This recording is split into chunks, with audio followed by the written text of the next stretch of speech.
Okay, hello everybody. Welcome to Korean Atlanta Mentorship, and in this video, we're just going to do another Velocity Banking review. Right now, I'm actually in my 2-acre farm. 2 acres, right? I'm literally right here sitting in this desk recording this and looking at the window and seeing the incredibly beautiful view. Look at all the greenery. I got all the space to do whatever I want, right? And I'm using it to record another Velocity Banking review, and we're going to go ahead and chill today. It's almost kind of like Netflix and chill, right? And if you don't know who I am, I'm some random dude on the internet who doesn't save money, who has huge lines of credit, and I paid off my mortgage in 2 years and 9 months, right? 2 years and 9 months, and the very first rental check that I got was about 14 grand or so. This is like not my first one. Like my first one was like in 2023, but it was like around 14 grand, and I got another 14 grand from a renter. Um, yeah, just a little bit about me, and a lot of people like they always try to put like fear in everything that I do. It's like, well, you can't do that. It's like it's not gonna work. It's like you're probably right. What's funny is I was taking a real estate class, and the teacher was like, "Yeah, if you listen to the news enough, you know, um, about how the market's going to crash, it probably will, but 30 years will have passed or something like that, right?" All right, so take that for what you will.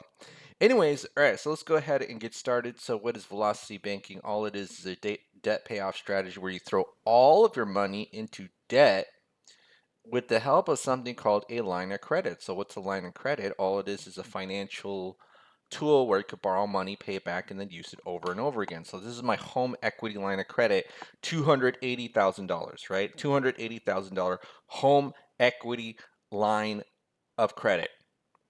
Okay, and so it means I can literally click the bank's website, click a button, and then they will dump up to $280,000 into my checking account. No questions asked, 7.5% interest rate. And we're going to use this as what we call our main operating account.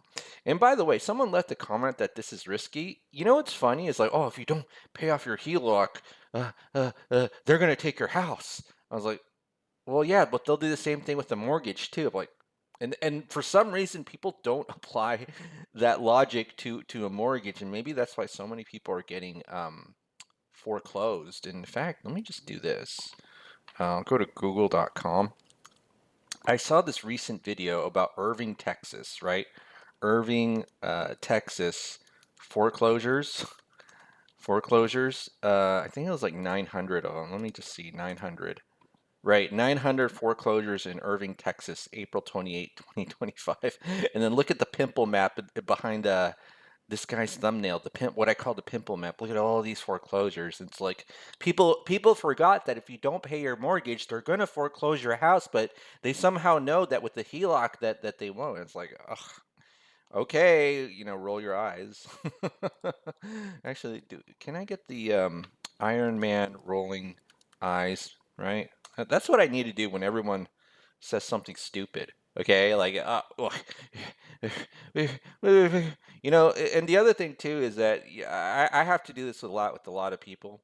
Like every day I wake up, it's just like, man, just people disappoint me because they just don't do the right thing, right? If here's the thing: when you're really, really rich, and I'm not saying I'm rich, I'm just saying I may be rich or I pretend to play a rich dude on YouTube. When people don't pay you, you kind of feel like the bank, where it's like, huh, that's really disappointing. We don't get to work together again. But you're not really that effective because the bank is still the richest, powerful force in or one of the most powerful forces in society. But that's what people do. They always try to like steal a dollar from you to make a million with you. And then when people do stupid stuff like that, you just kind of roll your eyes. And anyway, let me go back here. All right, so let's go back to velocity banking. And so, oh, this is a beautiful view. You should be here. I'm like, I don't even want to leave this house. I probably should rent it out just because that was kind of like the whole purpose of this place. But um, dang. And moral of the story, don't fall in love with your real estate, right? Because you'll never want to rent it out, put it on Zillow, get a renter. They might tear it up. It's like, dang. Oh, all right. Well, I heard in California sometimes people just buy houses and they don't even want renters in them. because if they get a renter in them and then they try to kick them out and then they get the wear and tear, it's like, oh, not worth it. I'll just keep it empty and then we'll just sell it off like 5 to 10 years later, kind of like a stock, right? All right, so let's go ahead and get started, and I'll just delete this one for now so we can focus on the math. So what's velocity banking? Again, it's a debt payoff strategy where you throw all of your money into debt with the help of something called a line of credit. And so the only difference between someone who's the average American, and someone does velocity banking is that the average American, um, they use their checking account as their main operating account, right? Whereas someone who does velocity banking, okay, someone does velocity banking. Let me go ahead and do this. I'm going to copy the expenses. Essentially uses what we call our line of credit as our main operating account. So you see the savings number here, it's exactly the same as this cash flow number, and you might be thinking, well, aren't they the same thing? Well, no, because the money saved, right, is going to actually appear in your checking account, whereas this cash flow number is not, right? And the way that we essentially pay off our debt is moving some of it strategically to a line of credit. You know, we don't move all of it into a line of credit. We certainly don't move a mortgage into a line of credit. That's very, very bad. And then, yeah, so let me go ahead and do that right here. And so what we're going to do is there's 6 credit cards. And how much is that? So that's 5, 8, 27, 37, 35. Whoopsie, I screwed up. 35. And then I'm going to go ahead and do this, la-di-la, 112,000. Okay, so we're gonna move $112,000 into our line of credit. Okay, now here's the thing. Will the bank lend you money? Okay, will they give you a line of credit if you're at $48.60 savings left over? And the answer is probably no, because here's the secret to getting credit, and I say this as a person who has over $600,000 in lines of credit, right? $604,000 in lines of credit, probably be a million or two in like a year or so. I don't know. I'm just guessing because I never even predicted I have over $600,000 in lines of credit. But here's the secret to this. Okay, here's the secret. Banks don't lend money to people who need it. So if you need money, that's a big no-no to the bank. They're going to look at you and they're going to be like, huh, you need money?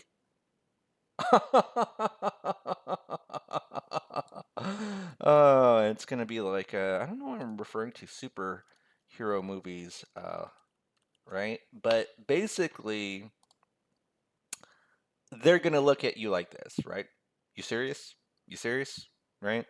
And so if you go to a bank and you need money, they'll be like, you're kidding, right? Because banks don't lend money to people who need it. They don't. I'm sorry, they don't. And a lot of people try to fight this. And the reason why people try to fight this is because they've internalized the bank's marketing, which is essentially lying to them, right? Because most people want to be asleep. Because what does the bank tell you in their advertising? Oh, we're going to be here for you. We're going to be here for you when you need us. And because that's, you know, legally enough to be vague, it doesn't mean they're going to lend you money when you need it, right? They like to push good vibes and messages through their marketing. And then once you go that to them and you need the money, they'll laugh at you, okay? Because banks don't lend money to people who need it, right? You got to remember that. And the whole warning about this is don't even get here.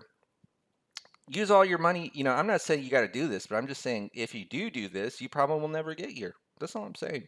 All right, let's go ahead and do this. And I am going to do the final step, which is once we move some of the debt, and guess what happens? I even do this part, right? We do essentially a balance transfer, and then look at all these credit cards. Oh my goodness, right?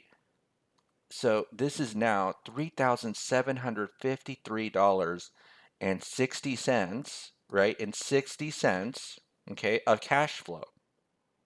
But we didn't even make more money. You see this income part? Oh my goodness, it's the same. It's literally the same. This income part is the same, okay? The expenses, we just kind of shift them, and somehow we got this $3,753.60 of cash flow. How did that work? Oh, interesting. All right, so now let's go ahead and now do the final step was we're going to put our entire paycheck. Again, all of our money goes into debt. Okay, take a look here. Money comes in, and I know you're probably looking at this like thinking, dang.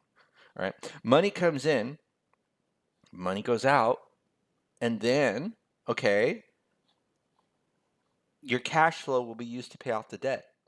All right, so I'm going to go ahead and do this.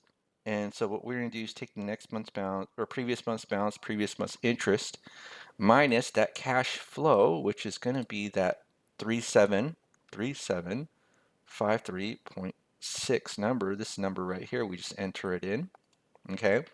And then what we're going to do is take the interest, because the interest is going to be based on that average daily balance, right? Average daily, multiply it by the interest rate, 0.08 divided by 12, and then, right,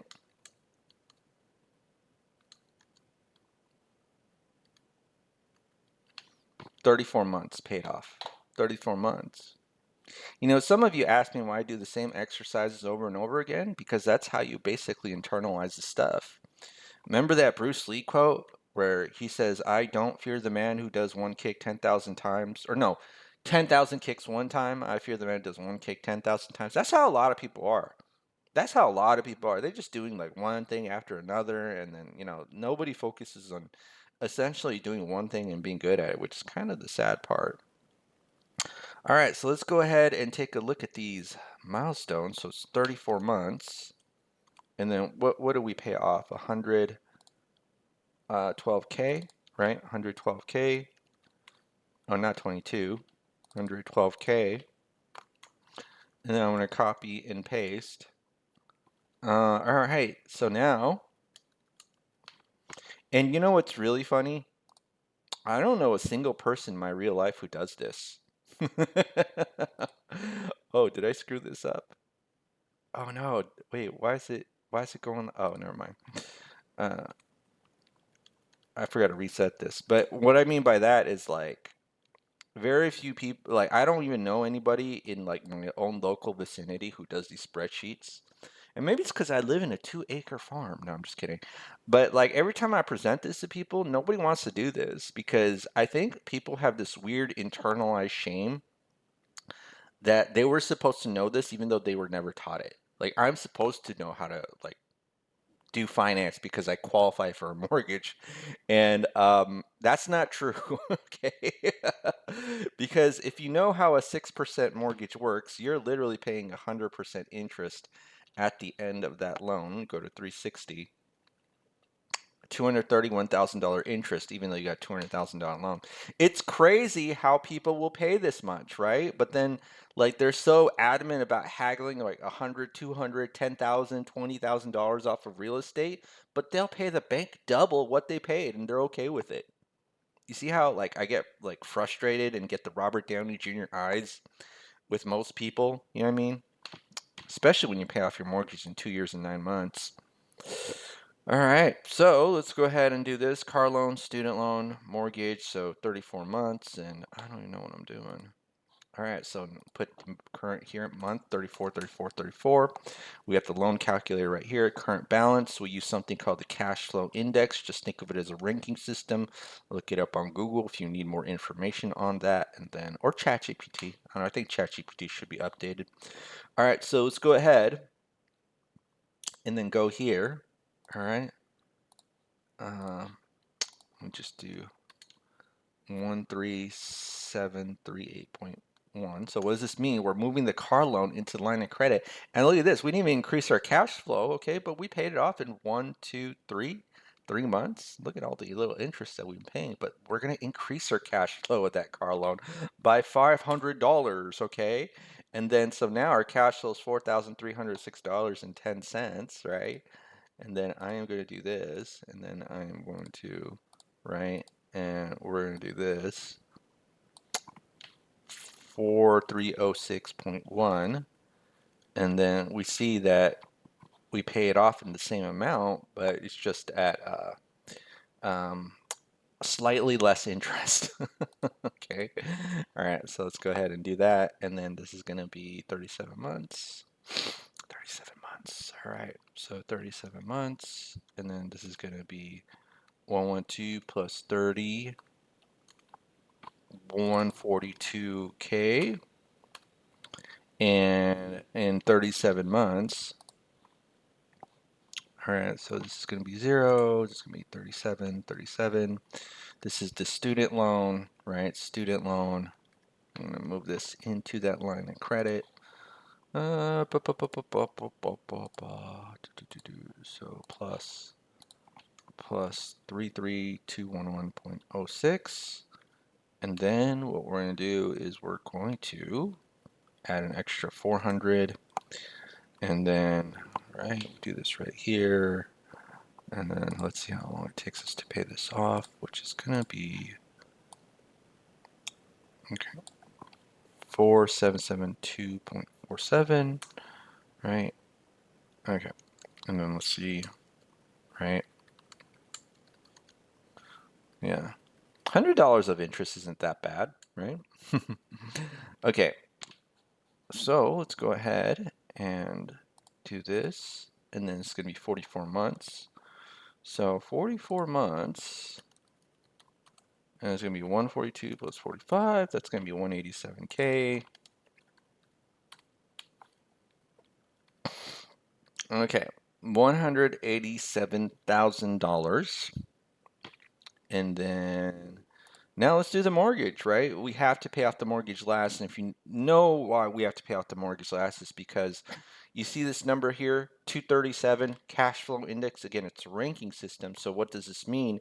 Is that you get less bang for your buck for paying it off, right? 220,000, would you give someone 220,000 just to get $900 a month back, right? That's essentially how annuity works, but that's a very bad annuity, okay?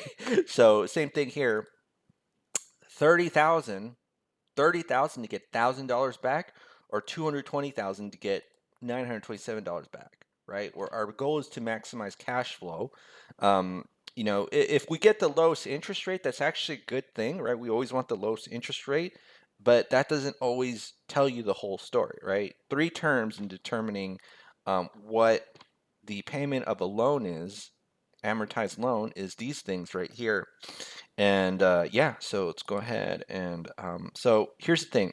You have 2 options. One is directly put your savings into the mortgage, which you can do, right? Like that's viable. But if you want to just make it simple, right? And simplicity is sometimes worth it, even if you pay a little bit more, right? Like technically, when I move that student loan into the line of credit, I think I'm paying maybe like $100 more than if I just directly put the money in.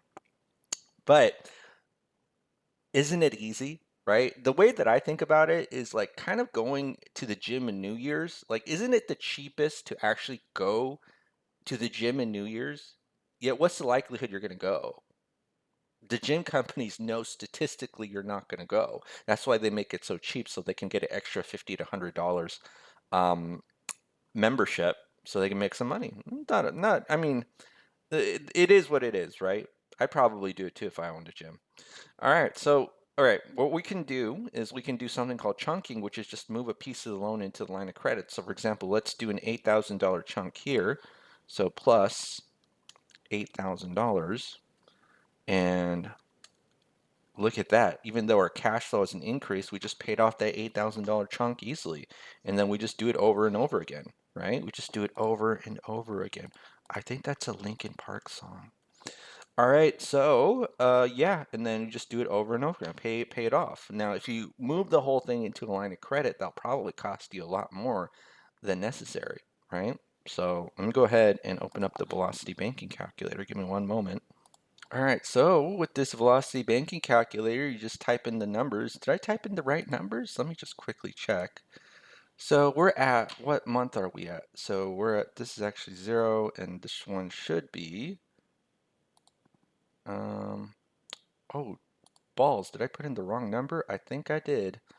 All right, so let me just see if but it's okay. I can 220 at 3%.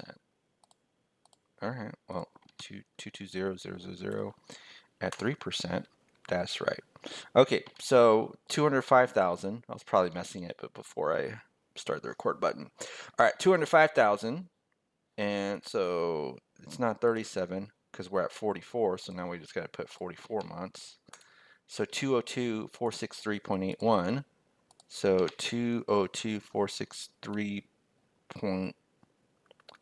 202,463.81.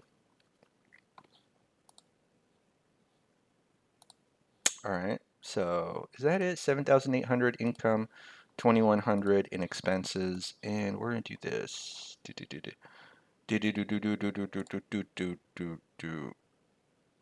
Yeah, 2,100 expenses, 7,800 income. All right. So as you can see here, we paid off in 3.2 years. That's almost as good as 2 years and 9 months. Almost. But not good enough. I'm just kidding. No, that's really good. Anyways, $2,100 in living expenses, and then 3.2 years, and then 10,000 saved, and all right. So $10,000 of interest. Okay, so $10,000 of interest, and now let's just do 3.2 years. And here's the thing, there's a difference between moving the whole loan into line of credit, 30 grand versus 10 grand, right? So you don't want to necessarily give up 19 grand while you don't have to. All right. So this is going to be 0, and then again it's 44 divided by 12 plus 3.2 years, and that's going to be 6.87 years. And by the way, if you want to know where I got this from, again, quick plug, I actually use this channel to poorly and terribly market Renata's educational products. So if you're interested in possibly joining a cult and maybe learning some stuff like financial education, real estate education, whatever, click the Google form link below. I get a commission.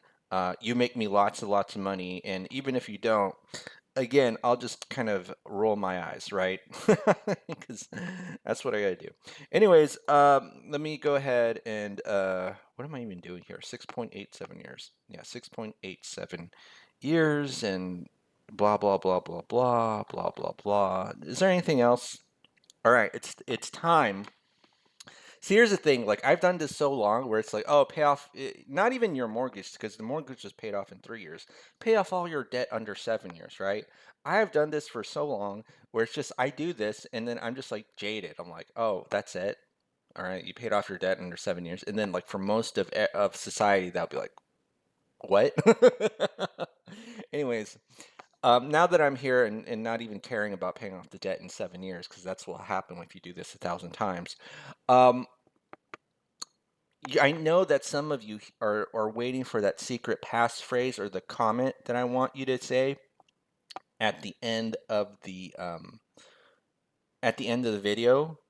So here's what I want you to put in the comment box below so that I know that you watched to the end of the video. Velocity banking and chill. Just write that, and I know that you watched to the end of the video. Okay, just that's the secret phrase to let me know you watched, and that you're a loyal YouTube follower and possibly cult follower as well. Anyways, all right. So happy. What day is today? Today is dang. It's Thursday already. That's quick. All right, it's Thursday. Have a great day, and I'll see you all next time.